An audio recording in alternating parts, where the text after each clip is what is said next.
Hello guys, welcome back to our channel lady RPF warrior. So today వీడియోలో RPF constable కోసము general awareness అనేది ఎలా prepare అవ్వాలో ఒక వ్యూ అయితే తీసుకుందాము.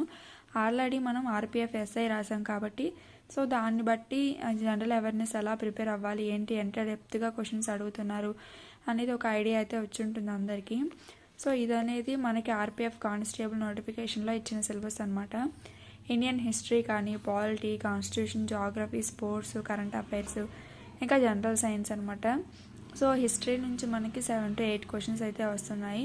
పాలిటీ నుంచి 8, కాన్స్టిట్యూషన్ నుంచి 3 to 4, తర్వాత జాగ్రఫీ నుంచి 3 to 4, స్పోర్ట్స్ నుంచి 3 to 2 క్వశ్చన్స్, కరెంట్ అఫైర్స్ నుంచి ఎక్కువ అయితే టార్గెట్ చేశారు 10 to 15 questions, and general science నుంచి మనకి 7 to 8 క్వశ్చన్స్. అందరం కూడా ఏం చేస్తామంటే సిలబస్ ఓకే తెలుసు, బట్ ఎక్కడి నుంచి తీసుకోవాలి, క్వశ్చన్స్ ఎలా ఫ్రేమ్ చేసి అడుగుతారు అనేది చాలా డౌట్ అనమాట. సో మీరు మీ దగ్గర బుక్ ఏదైనా ఉంటే కనుక ఫస్ట్ నుంచి ఫాలో అవుతున్న బుక్, ఆ బుక్లో అయితే చూడండి.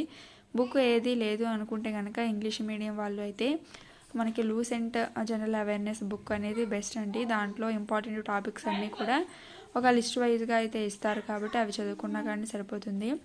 అండ్ ఇండియన్ హిస్టరీలో మనకి ఏన్షియంట్ హిస్టరీ మీద ఎక్కువ టార్గెట్ చేస్తున్నారు, అండ్ మోడర్న్ ఇండియన్ హిస్టరీ అనమాట. సో ఇవి రెండు కూడా వెరీ ఇంపార్టెంట్. అండ్ మిడివల్ నుంచి కూడా మనకి డైనాసిటీస్, ఫౌండర్స్ అండ్ సమ్ ఏమన్నా వాళ్ళు తీసుకొచ్చిన కొత్త కొత్త పథకాలు లైక్ మిలిటరీ గురించి కానీ, ఇంకా లేకపోతే ఏదైనా ఫేమస్ కట్టడాలు, తాజ్మహల్ గురించి, సో రెడ్ ఫోర్ట్, ఈ విధంగా కొన్ని కట్టడాల గురించి మిడివల్ ఇండియన్ హిస్టరీలో అయితే అడుగుతున్నారు. అండ్ మోడర్న్ ఇండియన్ హిస్టరీలో వచ్చేసరికి మనకి వైస్ రాయ్స్ గురించి అయితే అడుగుతున్నారు. వెరీ వెరీ ఇంపార్టెంట్ అయితే చూసుకోండి. నెక్స్ట్ వచ్చేసరికి కాన్స్టిట్యూషన్ అనమాట.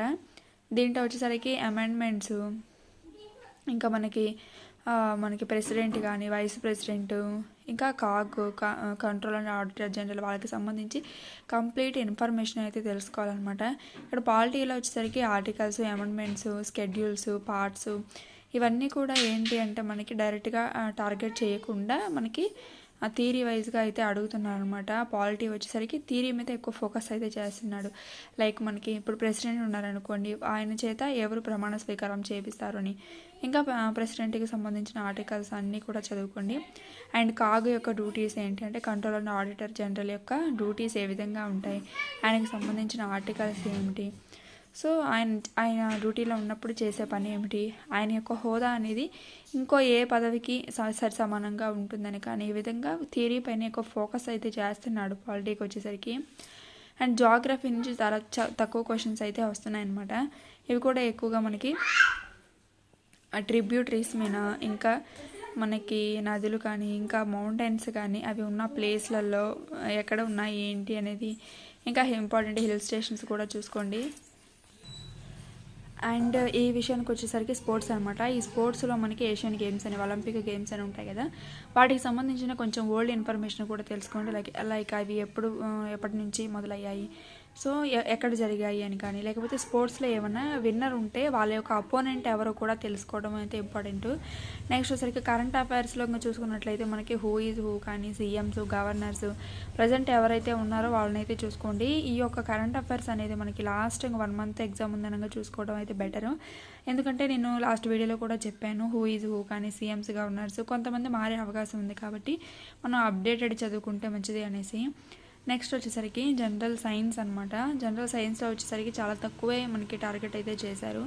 సో ఈ జనరల్ సైన్స్లో కూడా మనకి థియరీ టాపిక్ మీద ఎక్కువ ఫోకస్ అయితే చేశాడు. లైక్ మనకి సైన్స్ మీద ఎక్కువ అడిగారనమాట. ఫిజిక్స్, కెమిస్ట్రీ, ఇంకా సైన్స్ అయితే ఉంటాయి కదా, దాంట్లో మనకి సైన్స్ మీద ఎక్కువ ఫోకస్ అయితే చేశారు. లైక్ మొక్కల మీద, జంతువుల మీద, ఇంకా డిసీజెస్ మీద, సో లేకపోతే ఒక జీవినిచ్చి అది ఏ వర్గానికి చెందిందని కానీ, ఈ విధంగా జనరల్ సైన్స్ మీద అయితే ఫోకస్ చేశారు. అండ్ నెక్స్ట్ వచ్చేసరికి మిస్లీనియస్ అనమాట. ఇవి మనం ఎక్కడి నుంచి వస్తున్నాయో ఏంటైతే చెప్పలేము, సో ఎక్కడి నుంచైనా అడగొచ్చు అనమాట. అదర్ దాని టాపిక్ మనకి సిలబస్లో ఇచ్చిన వాటిని కాకుండా 5 to 6 క్వశ్చన్స్ అనేవి అసలు ఎక్కడి నుంచి అడుగుతున్నారు కూడా అర్థం కాదనమాట. అలాంటి క్వశ్చన్స్ అయితే ఉంటాయి. సో ఇదనమాట ఓవరాల్గా ప్రిపరేషన్ అనేది ఈ విధంగా అయితే చేయాలి. సో బెస్ట్ మీరు ఆర్పిఎఫ్ ఎస్ఐ కోసం ఉన్న బుక్ కానీ లేకపోతే రైల్వే కోసం ఎటువంటి బుక్ ఉన్నా సరే ఆ బుక్ అయితే ఫస్ట్ కంప్లీట్ చేయండి. దాంట్లోనే మీకు మ్యాక్సిమం కవర్ అయిపోతాయి. ఈ ఉన్న 2 నెలల్లో మీరు ఏదో ఒక మళ్ళీ కొత్త బుక్ తీసుకొని అది ఏం చదవాలో అర్థం కాక బుక్ తెరిచినట్టయితే చాలా టాపిక్స్ అయితే ఉంటాయి. బల్క్ సిలబస్ లాగా అయితే అనిపిస్తుంది, తల తిరిగిపోతుంది అనమాట చూస్తుంటే. సో అలాంటి సిచ్యువేషన్లో ఏంటంటే మనకి చదవబుద్ధి కాదనమాట. అంత టాపిక్ చూసినప్పుడు ఇంత చదవాలా అనేసి అనిపిస్తుంది. సో అలాంటప్పుడు ఏం చేస్తారంటే మనకి సెలవులో కానీ లేకపోతే ప్రీవియస్ ఇయర్స్ బుక్ కానీ ఒకటి తీసుకోండి రైల్వేకి సంబంధించి. సో అలా ఆ బుక్లో మీకు జనరల్ అవేర్నెస్ టాపిక్స్ అయితే చూసుకొని క్వశ్చన్స్ అంటే దాని కింద రిలేటెడ్ ఇన్ఫర్మేషను మొత్తం కూడా చదువుకోవడం అయితే మంచిది. ఎందుకంటే ఏ ఎగ్జామ్స్లో ఇచ్చిన ఇంపార్టెంట్ క్వశ్చన్స్ ఇస్తారు కాబట్టి దాని యొక్క థియరీ పార్ట్ను తెలుసుకోవడానికైతే ఎక్కువ ఫోకస్ అయితే చేయండి. అండ్ నెక్స్ట్ ఇంపార్టెంట్ థింగ్ వచ్చేసరికి మనకి మాక్ టెస్ట్లు అనమాట. సో ఈ మాక్ టెస్ట్ల వల్ల ఏంటంటే మనకి టైం మేనేజ్మెంట్ అర్థమవుతుంది. అండ్ ఈ మాక్ టెస్ట్ల వల్ల ఏమిటి అంటే క్వశ్చన్స్ ఎలా ఫ్రేమ్ చేసి అడుగుతున్నారు ఏంటి, అసలు టైం సరిపోతుంది నాకు క్వశ్చన్కి ఎంత టైం కేటాయించాలి అని. కానీ ఇంకా మనం ఏంటంటే ఎంత చదివినా సరే ఎక్కడో ఒక చోట టాపిక్స్ అయితే మిస్ చేస్తూనే ఉంటాము. అలా మిస్ కాకుండా ఉండడానికి కూడా మాక్ టెస్ట్లు అయితే బాగా ఉపయోగపడతాయండి. లైక్ మనం ఏదన్నా మాక్ టెస్ట్ అయితే రాసామనుకోండి, ఆ టెస్ట్లో మనకు తెలిసిన కొన్ని క్వశ్చన్స్ వస్తాయన్నమాట. అబ్బో ఇది చాలా ఇంపార్టెంట్ క్వశ్చన్, దీన్ని అనవసరంగా చదవకుండా వదిలేశాను అనేసి దాని గురించి చూసుకొని దాని గురించి చదువుతాం అనమాట. ఈ విధంగా మనకి ఏదైనా చదవకుండా మిస్ అయిన క్వశ్చన్స్ కనుక ఉంటే ఈ మాక్ టెస్టుల ద్వారా అయితే కవర్ అయిపోతాయి. అండ్ టెస్ట్ సిరీస్ అనమాట. ఇవన్నీ సెక్షనల్ టెస్ట్ కానీ ఇంకా లేకపోతే సెక్షనల్ టెస్ట్ ఇంకా టాపిక్ వైజ్ టెస్ట్లు అయితే ఉంటాయి మనకి. నేనైతే పర్సనల్గా టెక్స్ట్ బుక్ యాప్ అయితే ప్రిపేర్ అవుతానండి. మీరు ఆల్రెడీ దేంట్లోనే తీసుకున్నట్లయితే బెస్ట్ మీరు అదే ప్రిపేర్ అవ్వండి. సో ప్రత్యేకంగా ఆర్పిఎఫ్ కోసం తీసుకున్నట్లయితే అదే ప్రిపేర్ అవ్వండి. నేను కూడా ప్రత్యేకంగా ఆర్పిఎఫ్ కోసమే టెక్స్ట్ బుక్ యాప్లో అయితే తీసుకున్నాను. దాంట్లో అయితే ప్రజెంట్ సేల్ నడుస్తుంది జనవరి 1కి. సో అరౌండ్ 350 రూపీస్ అలాగైతే ఉంది. ఇయర్ మొత్తానికి కూడా పనికొస్తుంది అనమాట. ఎటువంటి రైల్వే ఎగ్జామ్స్కైనా సరే ఆర్పిఎఫ్ కనుక పర్చేస్ చేసినా లేకపోతే రైల్వే పర్చేస్ చేసినా ఈ ఇయర్ మొత్తానికి సరిపోయే విధంగా ఉంటుందన్నమాట. దాంట్లో జనరల్ అవేర్నెస్ అనేది బాగా ప్రిపేర్ అవ్వండి. సో ఒక క్వశ్చన్ ఉందంటే దానికి రిలేటెడ్ టాపిక్ మొత్తం కింద ఇస్తారనమాట. అవన్నీ కూడా చక్కగా నోట్ చేసుకోండి. సో నోట్ చేసుకొని ఏ రోజు ఆ రోజు అయితే రివిజన్ చేయండి. ఒక రివిజన్ అయితే వదిలేయండి.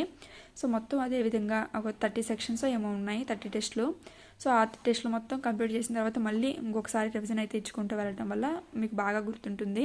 అండ్ ఎగ్జామ్లో కూడా బాగా గుర్తుండి అటెంప్ట్ అయితే చేయగలుగుతారు. ఇంకా నేను పర్సనల్గా ఒక నోట్స్ అయితే ప్రిపేర్ చేసుకుంటున్నానండి. నేను టెక్స్ట్ బుక్ యాప్లో టెస్ట్ సిరీస్ తీసుకొని 6 మంత్స్ అయితే అయిపోయింది అనమాట. బట్ ఎందుకంటే దాని మీద అంతగా ఫోకస్ అయితే చేయలేదు. సో ఇప్పుడు ఏంటంటే చదువుదాము అనేసి అయితే అనుకున్నాను. అందువల్ల ఏం చేశానంటే ఆ టెక్స్ట్ బుక్లో నాకు నేను పర్చేస్ చేసిందంటే 30 అయితే ఉన్నాయన్నమాట ఫుల్ టెస్ట్లు.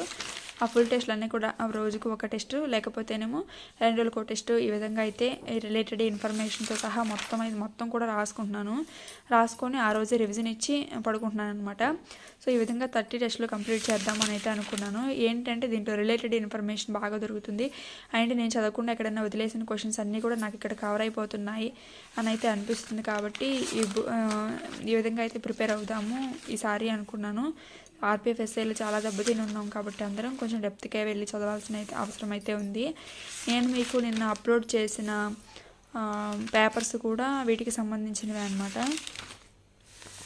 సో ఇదనమాట ఓవరాల్ వీడియో. ఈ విధంగా ప్రిపేర్ అయ్యి చూడండి, డెఫినెట్లీ సక్సెస్ అయితే అవుతారు. మీకు ఏదైనా టాపిక్ వైజ్ ఇంకా బుక్ కావాలి, హిస్టరీ ఉందనుకోండి, ఏన్షియంట్, మెడివల్, ఇంకా మోడర్న్ హిస్టరీ అంతా చూసుకుంటారంటే బెస్ట్ మీరు అదే చూసుకోండి. టెస్ట్ సిరీస్ రాయడం కూడా ఇంపార్టెంట్ అనమాట. డెఫినెట్లీ ఎక్కడో క్వశ్చన్ మిస్ అయితేనే ఉంటుంది. అండ్ చదివిన దాంట్లో నుంచి క్వశ్చన్స్ ఎలా వస్తాయి ఏంటి, అసలు మనకు గుర్తుంటున్నాయా లేదా చదివింది అనేది టెస్ట్ చేసుకోవడానికి మాక్ టెస్ట్లు అయితే బెస్ట్ అనమాట. సో ఇదనమాట వీడియో నచ్చిందని అనుకుంటున్నాను. సో ఒక చిన్న లైక్ అయితే చేయండి, షేర్ చేయండి. Thank you so much.